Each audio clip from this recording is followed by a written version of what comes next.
A dimly lit futuristic room overlooking a neon-lit city. Neo sits at a table surrounded by a mix of high-tech screens and old books. Morpheus stands nearby, arms crossed, looking out over the city. He finally turns to Neo with a serious look in his eyes. I don't understand, Morpheus. You keep saying we need to wake up, but what's all this about the mark of the beast?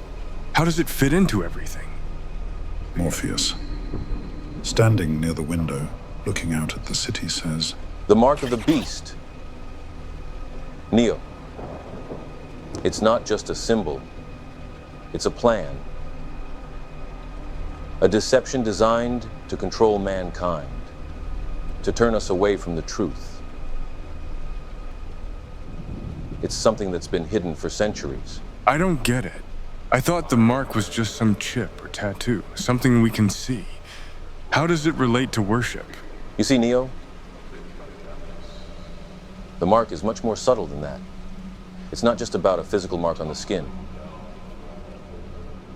It's about what you choose to worship, when you choose to worship, and whom you obey. Revelation speaks of it in a way that many don't understand. The beast wants control over your mind, body, and soul. So it's not just about technology. Exactly.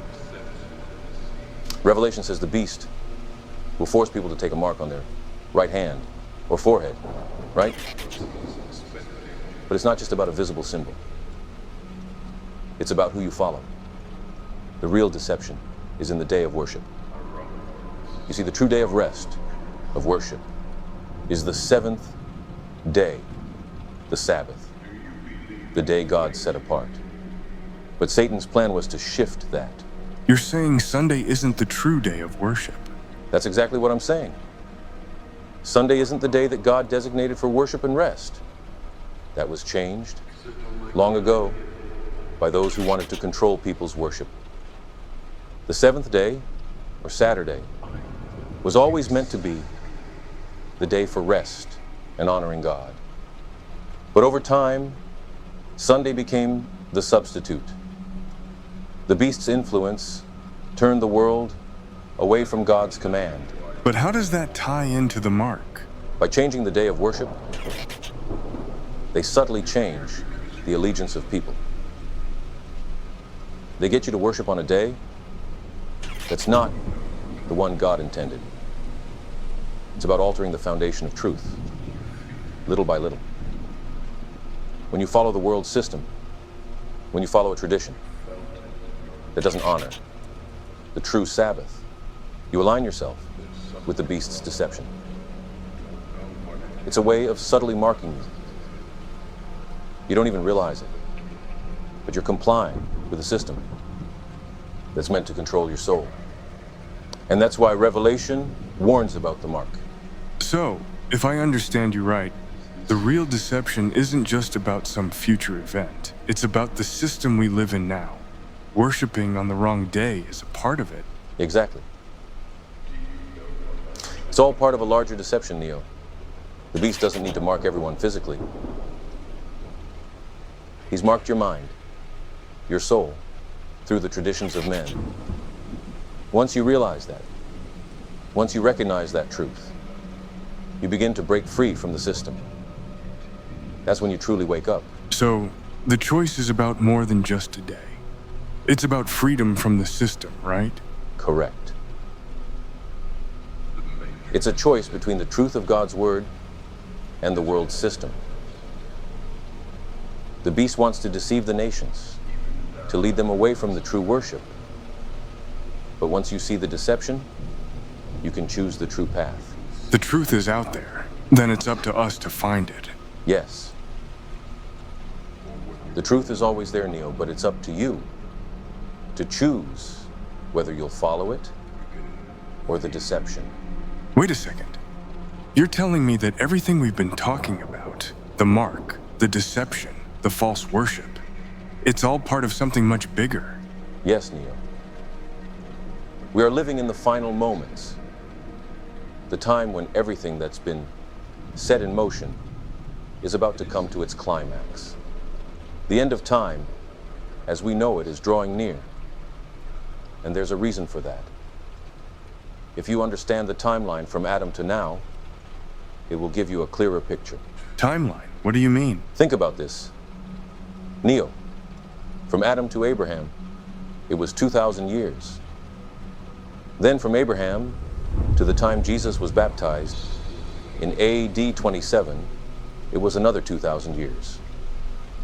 And now, from Jesus to our generation, it will be exactly 2,000 years in 2027. So you're saying we're at the end of a 6,000-year period? That's right. The Bible shows us a pattern, a structure to time.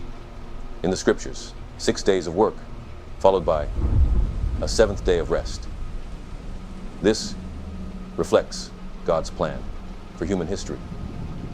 6,000 years of work and struggle, followed by the 7th day of rest, which will be the Sabbath of God's kingdom. And we are very close to that 7th day, Neo. It's closer than most people realize. That's incredible. So does that mean we're in the final days? When will Jesus return? I can't say exactly when, Neo. The Bible is clear on that. Jesus himself said in Matthew 24:36, "But of that day and hour, no one knows, not even the angels of heaven, but my Father only." So no one can predict the exact day or hour. But if we can't know the day, what can we know? Is there any way to be sure we're close? Well, Jesus also gave us signs to watch for. The Bible tells us that we might not know the day or the hour, but we can know the season. In Matthew 24:32-33, he says, "Now learn this parable from the fig tree. When its branch has already become tender and puts forth leaves, you know that summer is near. So you also, when you see all these things, know that it is near, at the doors." So we can see the signs even if we don't know the exact time? Exactly. God's word never says anything about knowing the exact day, but it does say that we should be watching for the signs, understanding the times, and being ready. We may not know the exact moment, but we can know the season. And when you see everything unfolding, the mark, the false worship, the corruption of truth, you know that the time is very near. That's heavy. So what should we do with all this information? We must be prepared, Neo. Not just in the sense of knowing the signs, but in our hearts, our minds. We must choose to align with the truth of God's word, to follow the true path. Don't get caught up in the deception. Stay alert. Jesus will return, and we need to be ready. The world will try to pull you in, but the truth will set you free. I see now. It's not just about surviving. It's about knowing who we serve and making sure we're following the right path. Exactly. And the good news is, you don't have to walk this path alone. You've already made a choice to see the truth. Stay faithful to that. And remember, as we move closer to the end, we must trust in God's plan, because He is in control. The end may seem uncertain, but one thing is for sure: the truth will prevail.